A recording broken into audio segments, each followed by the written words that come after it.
Well, I really wasn't going to do this after Raw because I'll explain why a little bit later in the video. But you know, why not? You have some time. Why the hell not? Night of Champions was a hell of a pay-per-view, and to be honest, you're not gonna find, you're not gonna like everything that happens in the pay-per-view, but nothing's perfect. We related that a few minutes ago. We're going to do this on the iPhone. I mean, why not just do it on the laptop? Because, Lord knows there's going to be a lot of things to say in this crap. But I mean, yeah, it was a really good pay-per-view, not just because it was WWE. You're not trying to do favoritism over shit, because, I do reviews for both TNA and WWE, not to do favoritism at all.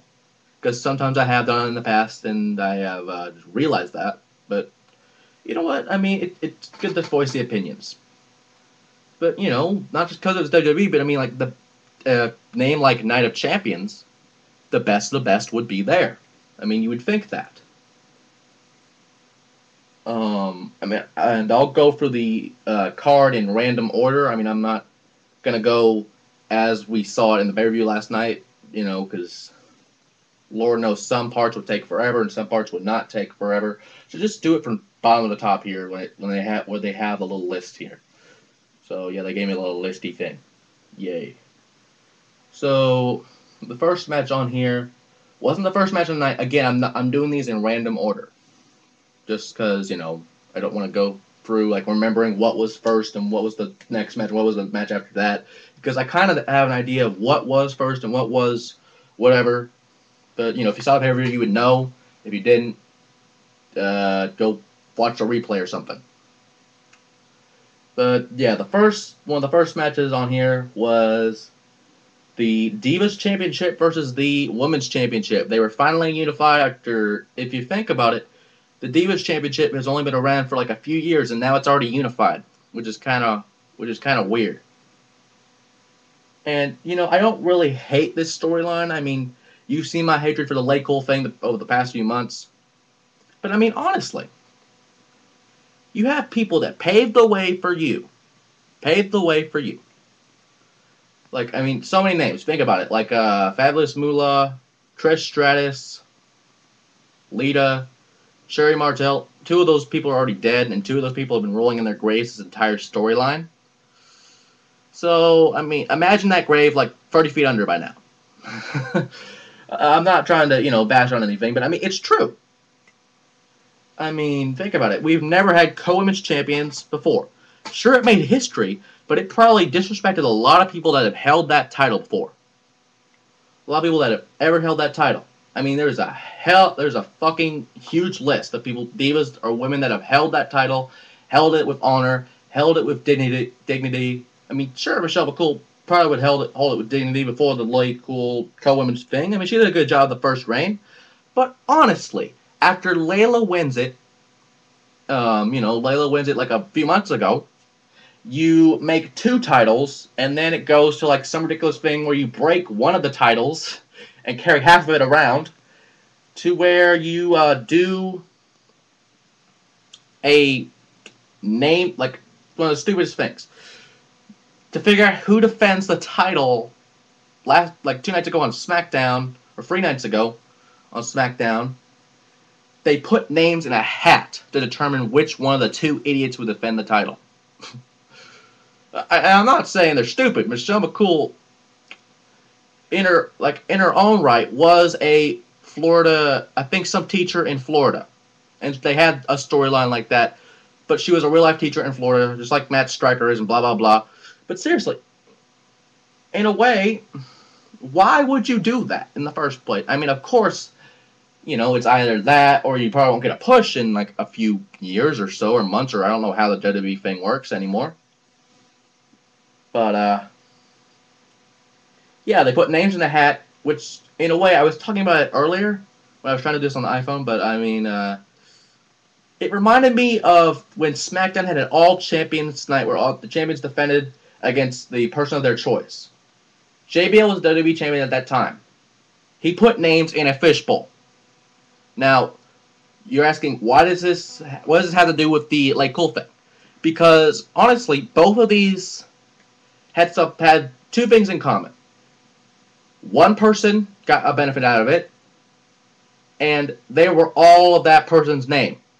But it is kind of different. The JBL thing was he picked a name out of a fishbowl to defend his WWE Championship like a few years. This is like, if you don't remember this is like a long time ago when they didn't have the spinner. So forgive me for the Cena marks to like the PG fans out there that have probably like 10 or 12 or whatever.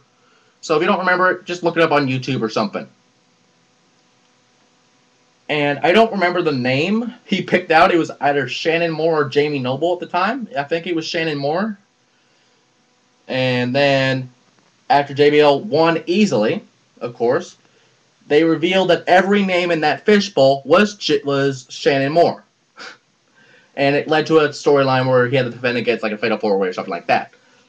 The difference in, though, it was either two names was going to be out of the hat.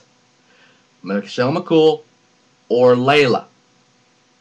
Michelle McCool rigged it, so every name was Michelle McCool. Kaval, and obviously Kaval and Layla figured it out.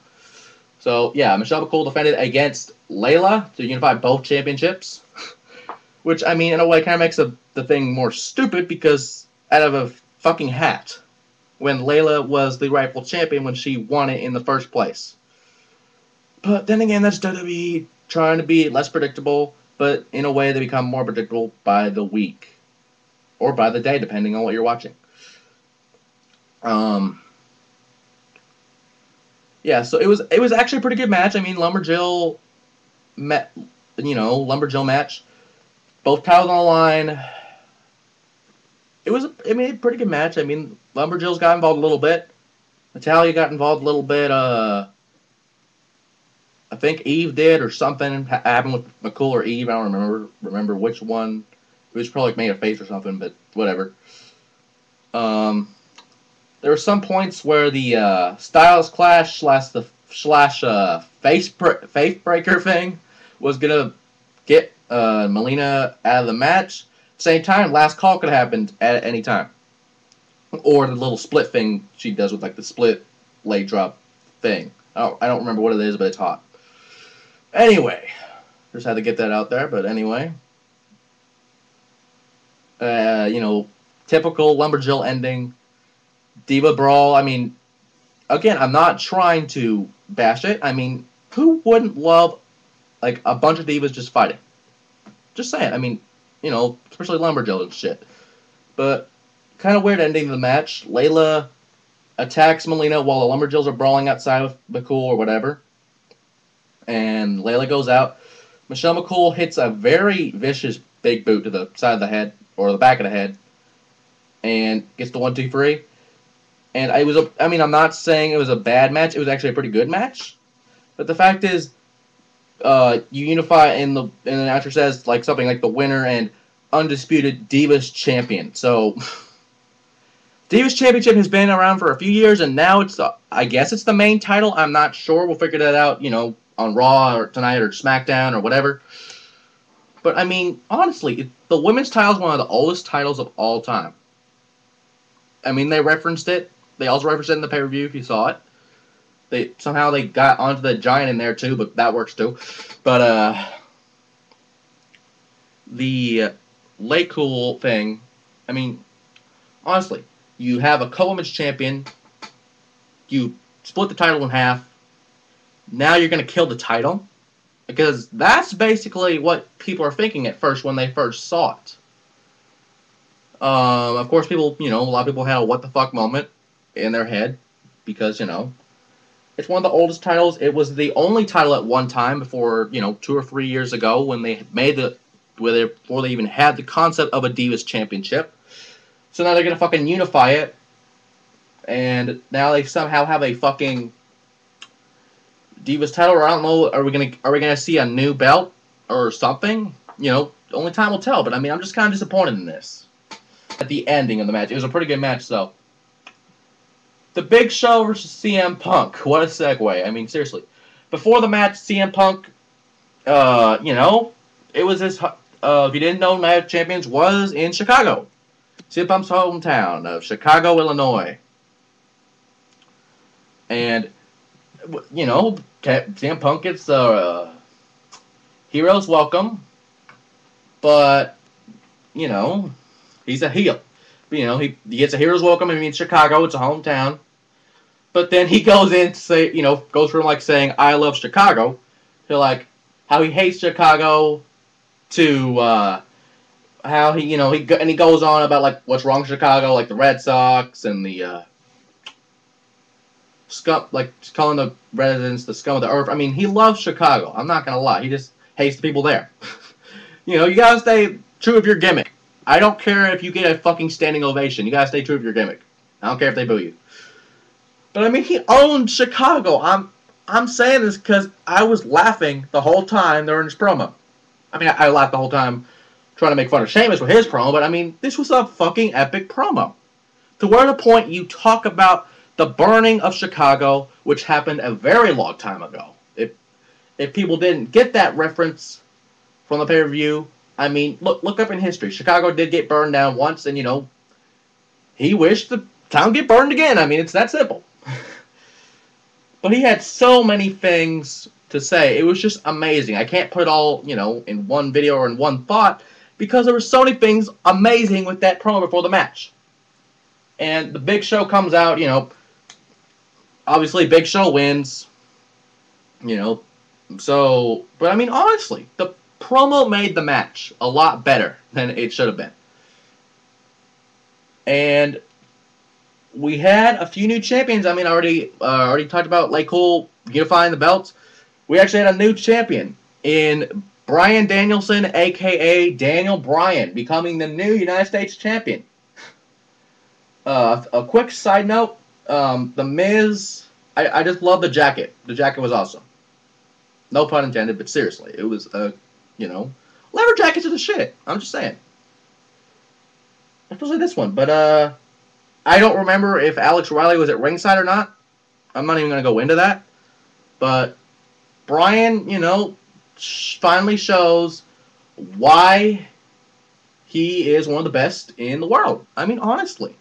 Not using a Jericho reference, but have you seen his shit in the indies for the past 10 years? Have you seen the Ring of Honor shit? Have you seen anything of Daniel Bryan before he came on NXT and WWE and FCW and all that crap? But honestly, Daniel Bryan deserves the United States Championship. Of course, some people think he's world title material. I'm not going to say anything because, you know, at one side he does, but at the second time it's WWE and they're not gonna be that, you know, just it's WWE. It's that, you know, I can't explain it. But yeah, LaBelle lock, Miz taps out, very close to ropes. He could have got the ropes, but he didn't. He tapped out. And we have a new United States champion. And I guess we're going to have a second part to this because fucking light coal bashing on the first part. Goddamn. But honestly, yeah, we'll take a break here, just come back with the second part of this review of the United Champions.